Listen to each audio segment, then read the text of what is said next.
అందరికీ నమస్కారం. బాబు షూరిటీ భవిష్యత్తు గ్యారంటీ నారా చంద్రబాబు నాయుడు గారు ఈ రాష్ట్రంలో ఉన్నటువంటి యువతని బాగు చేయాలి అనే ఉద్దేశంతో నారా చంద్రబాబు నాయుడు గారి పాలన సాగుతుంది. కానీ కొత్తగా వైసీపీ బ్యాచ్ ఏమంటుందంటే బాబు షూరిటీ మోసం గ్యారంటీ అనేసి కార్యక్రమాలు చేస్తున్నారు. అసలు మోసానికి పరాకాష్ట, మోసానికి చిరునామా జగన్మోహన్ రెడ్డి. మొట్టమొదటిగా ఆయన కోసం అహర్నిశలు కష్టపడిన షర్మిల గారిని, విజయమ్మ గారిని, అంటే తల్లి చెల్లిని మోసం చేసినటువంటి వ్యక్తి ఎవడైనా ఈ ప్రపంచంలో ఉన్నాడంటే జగన్మోహన్ రెడ్డి గారే. ఇక అక్కడికి అదొక అంకం. ఇక ఈయనకి ఎంత తీర్చిదిద్దిన వైఎస్ రాజశేఖర రెడ్డి గారు పేరు చెప్పుకుని ఓట్లు దండుకుని అధికారంలోకి వచ్చాక నవరత్నాల్లో ఆయన ఫోటో తీసి ఈయన ఫోటో వేసుకున్నాడు.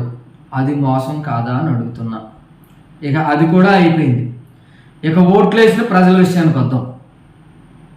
ఓట్లేసి ప్రజలు జగన్మోహన్ రెడ్డి బాగుండాలి, జగన్మోహన్ రెడ్డి తండ్రి లేని పిల్లోడు, ఓట్లేసి గెలిపిద్దామని ప్రజలంతా గెలిపిస్తే ఆయన చేసింది ఏంటంటే,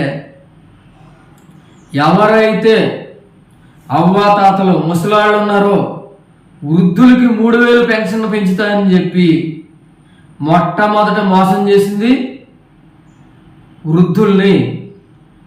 నేను 3,000 ఒకేసారి పెంచుతానులా, 250 పెంచుతానని నెగ్గిన సంవత్సరం వరకు పెంచకుండా సంవత్సరం తర్వాత 250 5ఏళ్ళలో 1,000 రూపాయలు పెంచాడు.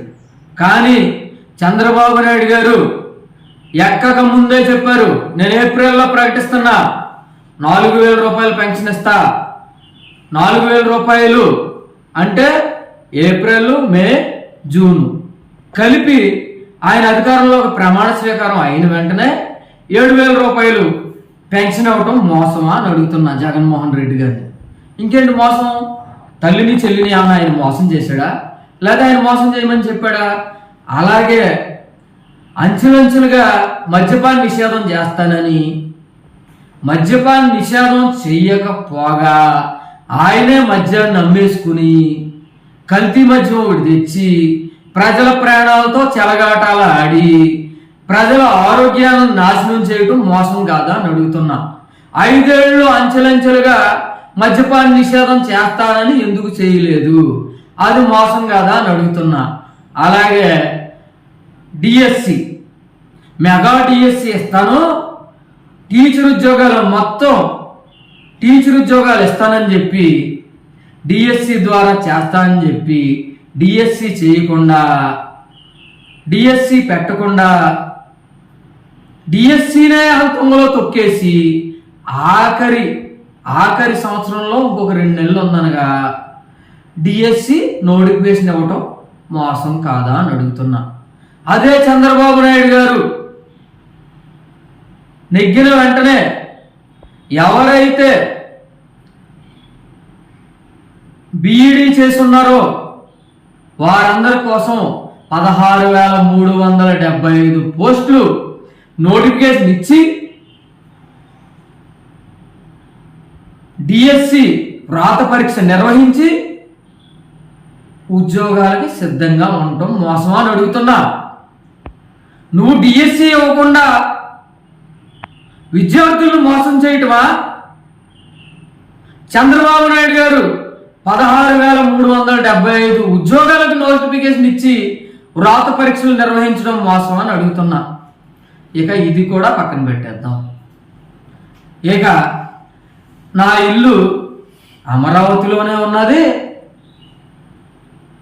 నేను అమరావతిలోనే రాజధాని కడతాను, చంద్రబాబు నాయుడు గారు అమరావతి కట్టలేకపోయాడు, నేను ఆయన పెట్టిన దానికంటే ఇంకా పెద్ద రాజధాని కడతాన్ని 3 ముక్కలాటలాడి అసలు రాజధాని లేకుండా చేసిన వ్యక్తి జగన్మోహన్ రెడ్డి.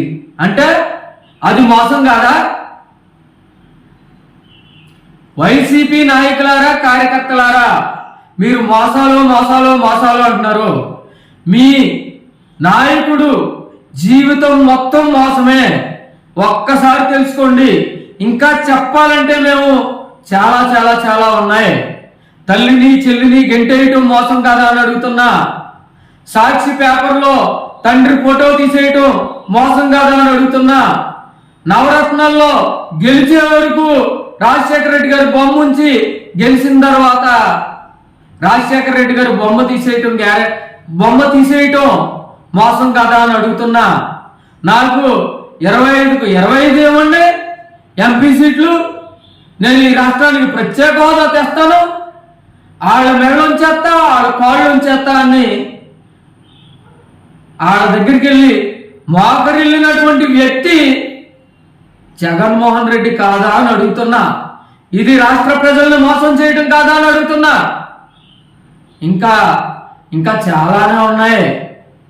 అంచెలంచెలుగా మద్యపాన నిషేధం చేస్తానని ఎవరైతే కాయ కష్టం చేసుకుని సాయంత్రానికి ఒళ్ళు నొప్పులతో కాస్త చొక్కేస్తారో వాళ్ళ ప్రాణాలతో చెలగాటలాడి ఎంతో మంది వ్యక్తి జీవితాలు కావడానికి, ఎంతో మంది ప్రాణాలు పోవడానికి, ఎంతో మంది నిన్ను నమ్మిన అక్క చెల్లెమ్మలో తాళిపొట్లు తెంపేయటం మోసం కాదా అని అడుగుతున్నా. జగన్మోహన్ రెడ్డి గారు, మీరు చేసినవన్నీ మోసాలే. మీరు